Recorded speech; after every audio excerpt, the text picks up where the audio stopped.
Genesis chapter 6 verse 5. Nakita ni Yahweh na laganap ng kasamaan ng tao sa daigdig at puro kasamaan na lamang ang palaging nasa isip nito. Okay.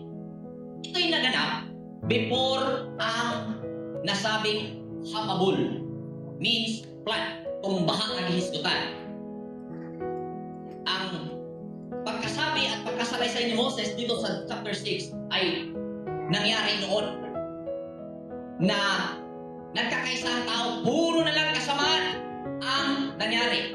At sa ating patuloy na pag-aaral, nung naitayo ang Eva culture, ay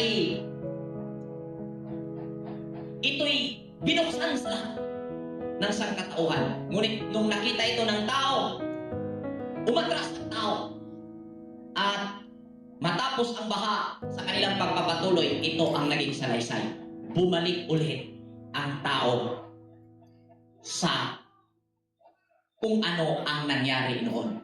Sa kakaikot ng panahon, bumalik ulit ang tao sa nangyari noon na sila may iisang layunin, may iisang pangarap na makamit ang mga bagay o gusto na hindi naaayon sa pinapairal na sistema ng may likha. Kaya, toward east po sila. Mikidib, papuntang silangan. At hindi silangang literal, kundi sa mga pinapangarap. Mga awit chapter 78 verse 18. Sadya nilang sinusubok, ginagalit nila ang Elohim. Ang hiningi ay pagkain gustong-gusto nilang lubos. Okay. Kinimanggong tao, kuryoso, itong tao ay curious. Ando na sa kanila ang kapanatagan. Mismong tao, sa salitang tao means kamalayan, na may anyo o inanyuan ayon sa wangis ng Elohim. Mismong tao, mismong kamalayan, ando na po yung kapanatagan. Ngunit dahil ang tao ay likas na curious at hindi niya, sabihin na natin, ina-appreciate yung pagiging siya, hindi niya inaral ang lubos na pagiging siya, yung nativity niya. Hindi, kung nakita man niya, hindi niya na-maintain. Gusto niya mag-shift ng ibang pamamaraan. At ito po yung pinatutungkulan sa Psalm 78 verse 18. Although, sa pagsubok sa ibang pag-testing mo sa ibang mga kapamaraanan, eh wala po problema.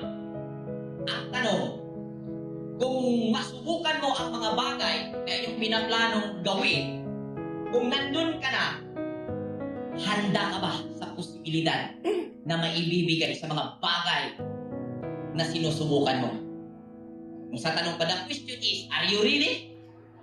Kung gusto mong buksan ang ibang, sabi, dimension sa iyong pagkatao, ang tanong, are you ready? Ready ka ba? Kadalasan sa tao,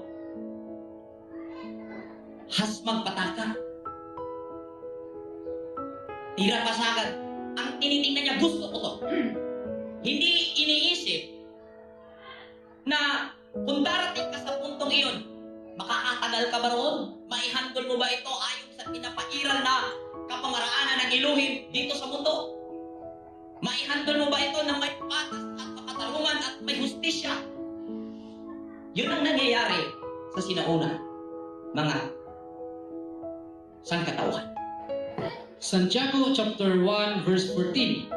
Natutokso ang tao kapag siya'y naaakit at nagpapatangay sa kanyang sariling nasa. Okay. Natutokso ang tao ayon ni James kapag siya'y nagpapatangay sa kanyang sariling nasa. Realidad o hindi? Realidad. Kaya, hindi ko sinasabi na wala kang pagnanasa. Lahat ng tao may pagnanasa. Ibig ko sabihin, may ninanais, may nagustuhan. May gustong gawin. At normal na may ganun tayong naramdaman. O may ganun tayong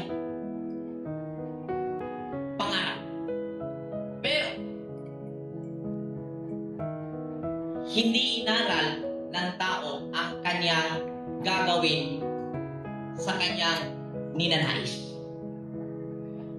Basta ang alam ng tao, gusto ko to. Kaya may mga influencer na nagsasabi, huwag kang makinig sa sasabihin ng ibang tao, sundin mo ang gusto mo. Follow your heart.